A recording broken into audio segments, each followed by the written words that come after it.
pakali pano aya ambapo awa asilikali amakani mfuti izi ndizachitetezo zimene zikuchitika. Asilikali itabwesa mfuti zanu zokayi kunoko alande mfuti tsono akalanda mfuti asilikali so akalanda mfuti afuna nditani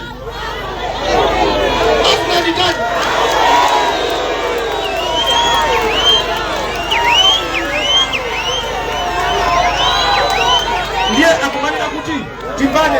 akunena kuti amene iyi timpweteke amene iyi kulilongwe asabwere ndati neta kuyenda kuchokera pano basi ukafika kulilongwe konko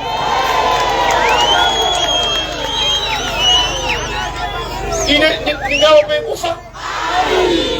kufa ndikafa ndizima kupweteka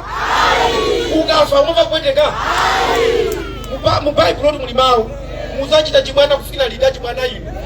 muliso mawu kwaikika kwa munthu kufa kamozi kena mutani chiweruzo.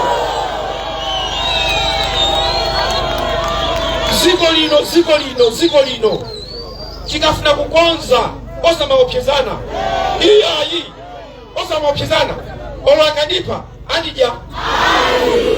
anditafuna ndiye ndifuna kuti panopo wina wache wakomwepo zamupeteka kuti ayi mfuna mumuphe maiko usi wala pachana mena ukamene namo iyo angulankhula anzakewo ndikuponya ka audio